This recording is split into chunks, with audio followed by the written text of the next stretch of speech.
Welcome back to my YouTube channel. Make sure to like and subscribe to the channel for more interesting stories like these. Now, let's get into today's story video. AITA for having my 25 female, uncle 56 male arrested. So I moved into my apartment, which I own, in 2020. I live a very minimalist lifestyle, therefore I don't own much, but what I do possess is something I consider to be a smart long-term investment relevant for later. I came into a plumbing problem that wasn't simple to fix, at least not for someone like me who knows nothing about plumbing. I contacted my uncle and asked if he could assist me. He came over with my aunt to see what was going on, and I dislike her. There are many reasons for this, including the fact that she grabbed my grandmother's ring despite the fact that it was bequeathed to me, and she pushes over others to achieve what she wants. She constantly cites her mother's death as an excuse, never mentioning that her father and she were extremely brutal to the mother, according to others who knew them at the time. My uncle was fine until she came along. Now, he caters to her every whim. I'm getting off track. She walks in and comments that I seem to be dirt poor, that I have little embellishments and seem uptight. I often say that I'd rather build memories than have things and then throw them away. Then she discovers my silver box, in which I store my sterling silverware. Now, this is just me, but I saved for a year or two to purchase quality flatware. My thinking was that it would appreciate in value, that I could pass it down to my children, and that it would or could endure a long time. I shrug her off when she begins asking what's in it. She continues going, as she always does, and I tell her it's heirlooms, not true but still. She goes on, and I finally give up and say it's flatware. She then asks how many place settings I have, and I tell her I can't recall.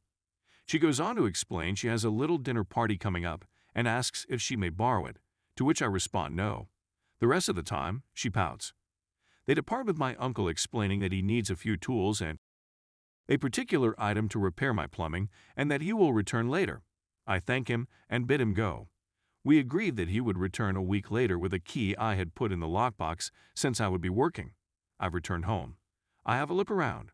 My blasted silver box is gone, and I know exactly who took it. I phone the cops, give them all of the information, and show them the images I took for insurance. Long story short, when they arrived, my package was in their dining room, and my uncle was jailed for stealing. My aunt continues contacting me and yelling at me that I'm a nasty person who will go to hell for giving him a criminal record. I believe she should have considered this before forcing him to do something he couldn't do because he couldn't take no for an answer. The silver itself is an uncommon pattern that is difficult to duplicate.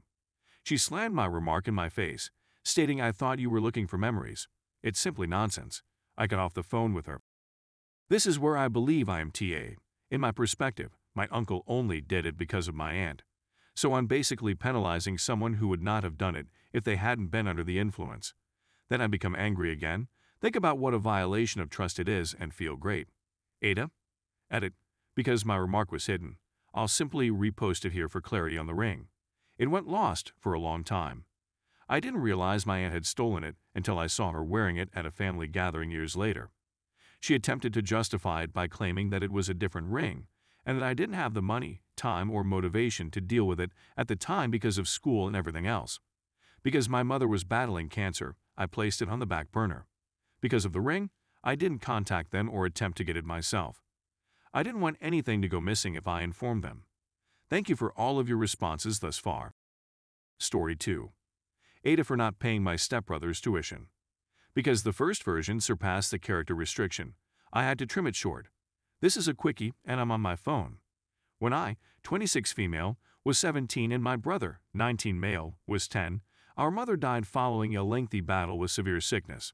To cut a long tale short, I developed severe depression and my father remarried within a year. I got along nicely with my stepmother and stepbrother, 18 male. On my 18th birthday, my father booted me out and my boyfriend took me in. I put myself through 4 or 5 years of college, I working almost full-time. After graduation, I obtained a management position with an outrageously fantastic income, and I was able to pay off the balance of my undergraduate debt while still saving a substantial amount. My brother is important to me since he is the only family member I have left. In August 2019, he informed me that our father was throwing him out, so my boyfriend and I welcomed him in to live with us on 3 conditions: stay out of trouble, perform some little tasks, and maintain decent grades. He by the restrictions and even acquired a part-time job to assist with the groceries. He and I had no communication with our father the whole time, just with our stepbrother, whom we consider a buddy. When he entered college this summer, I promised to pay for it provided he followed the rules. He did, and I paid for it. I'm quite proud of him, since he only gets A's and does exceptionally well. Dad, stepbrother, and stepmother all discovered out I was paying. Stepbrother is starting college this summer, and they can't afford it without incurring massive debt. So stepmother phoned and asked if I would pay for stepbrother as well. No, I said. I'd gladly pay for my brother, but not for my stepbrother. Since then, 4 days ago, this whole side of the family, including aunts, uncles, cousins, grandparents, and so on, has been calling me in for playing favors. I'm going insane because they won't stop even after repeated no. Ada? Edit. To clarify whether or not their stepbrother still lives with them. Yes, he does. He will be 18 in mid-November 2020. Edit 2. All of the calls I'm getting now are from my father or stepmother. My mother is the only survivor of her family. Also, I tried to contact them after I was thrown out, but they never responded. It's the first time they've contacted me. Update.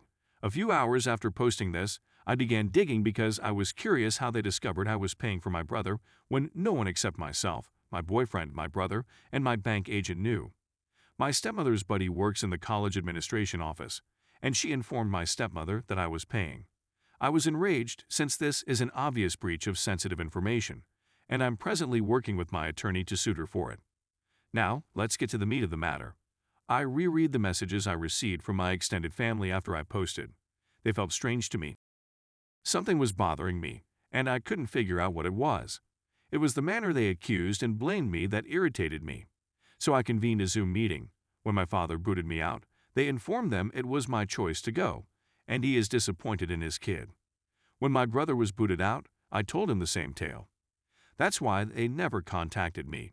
However, they had 9 years to do anything and never did.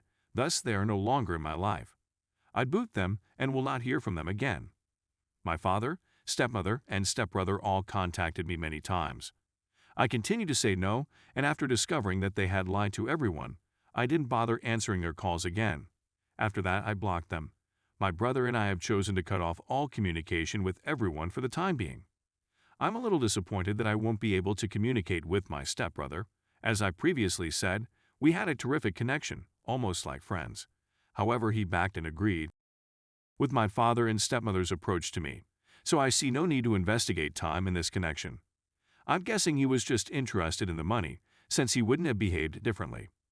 They attempted to blame me, claiming that if my stepbrother doesn't obtain a decent career, I'm to blame. I just don't care.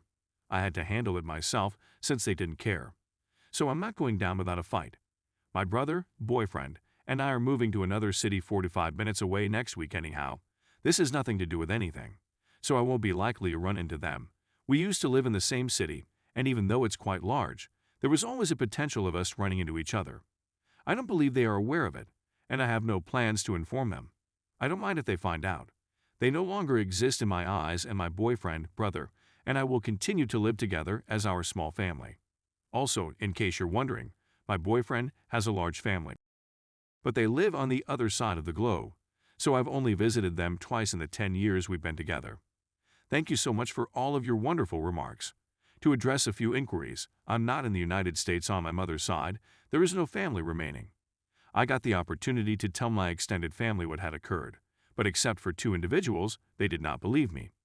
I may reconcile with my stepbrother in the future, but I'm not in the appropriate frame of mind right now.